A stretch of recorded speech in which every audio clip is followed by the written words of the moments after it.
chose his servant David. Taking him from feeding sheep, God presented David to his people as their shepherd, and he cared for them with a true heart and skillful hands. Psalm 78, verses 70 through 72. The Lord asked Samuel to take a vial of olive oil to Bethlehem and find a man named Jesse, for one of his sons had been selected to be the next king. Samuel was to make a sacrifice and ask Jesse and his sons to be present. Then the Lord would show him which son to anoint. Jesse was a farmer and breeder of sheep from the tribe of Judah, and a prominent resident in Bethlehem. When Samuel met Jesse and his family, he took one look at the oldest son, Eliab, and assumed he would be the next king. But the Lord said to Samuel, "Don't judge by a man's face and height, for this is not the one." 7 of Jesse's sons were presented before Samuel, but none were to be the next king. Samuel was puzzled. He asked Jesse if he had any more sons, and Jesse said, "Well, there is the youngest, but he is out in the fields watching the sheep." Samuel asked to see the boy, whose name was David, and Jesse sent for him. When David arrived, the Lord told Samuel, "This is the one. Anoint him." So as David stood there among his brothers, Samuel took the olive oil and poured it upon David's head, and the Spirit of Jehovah came upon him and gave him great power from that day onward. It was not the last time that David would be anointed king. The Spirit of the Lord had left Saul, and instead the Lord sent a tormenting spirit that filled him with depression and fear.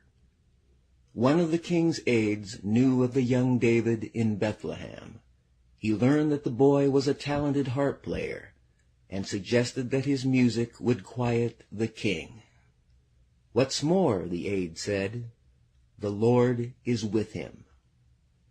King Saul sent for David, and whenever the tormenting spirit troubled Saul, David would play the harp, and the king would feel better, and the evil spirit would go away.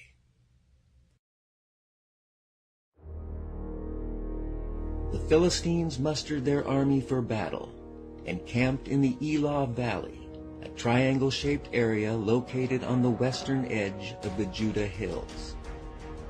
Saul countered with a buildup of forces of his own. Then Goliath, a champion from the Philistia city of Gath, came out of the Philistine ranks to face the forces of Israel. He was a giant of a man, measuring over 9 feet tall, and wore a bronze helmet, a 200-pound breastplate, bronze leggings, and carried a bronze javelin several inches thick, tipped with a 25-pound iron spearhead. His armor-bearer walked ahead of him with a huge shield. Goliath stood and shouted across to the Israelis, "Do you need a whole army to settle this? I will represent the Philistines, and you choose someone to represent you, and we will settle this in a single combat." For 40 days, twice a day, morning and evening, the Philistine giant strutted before the armies of Israel.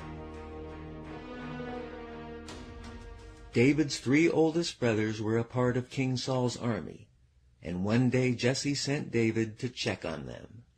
"Take this bushel of roasted grain and these 10 loaves of bread to your brothers."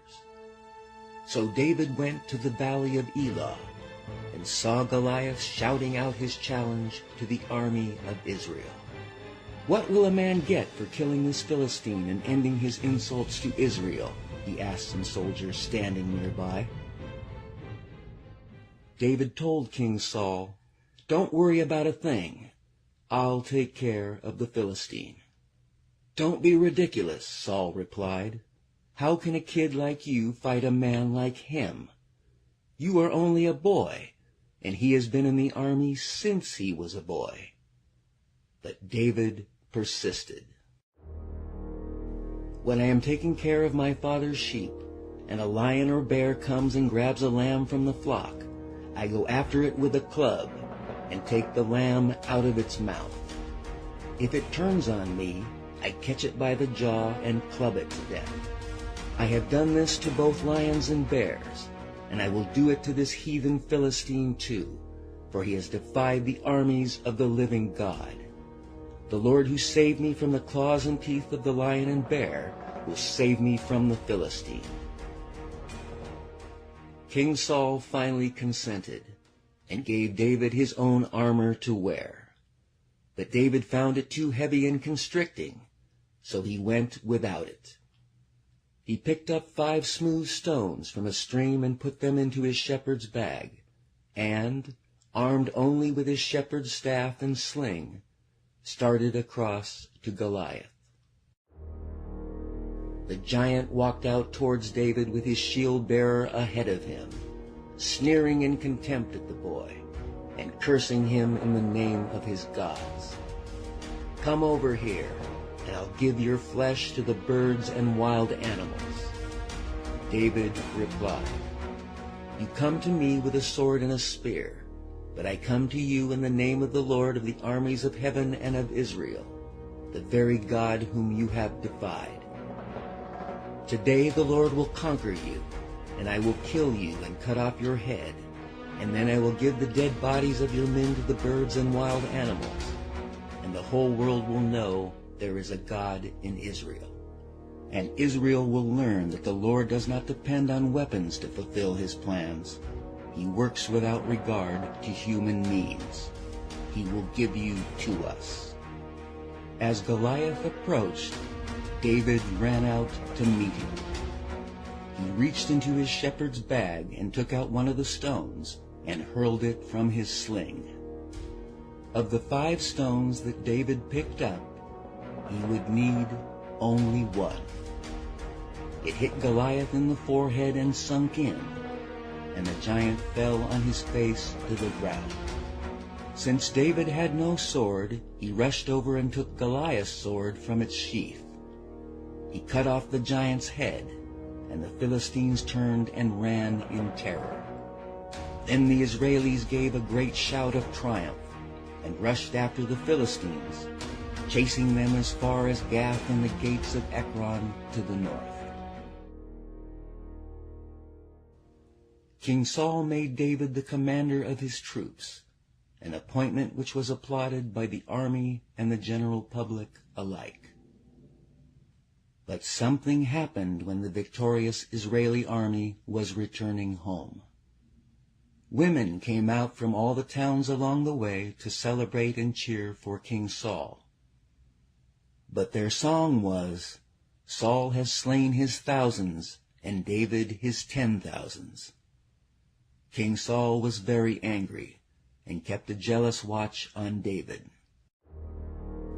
Jealousy, mixed with the tormenting spirit, drove King Saul to thoughts of murder. On 2 occasions, David was playing the harp for him to soothe his spirits, and King Saul, fiddling with a spear in his hand, suddenly hurled it at David, intending to pin him to the wall. Finally, King Saul banned David from his presence and demoted him to the rank of captain. But the controversy put David more than ever in the public eye, and he continued to succeed in everything he did, for the Lord was with him.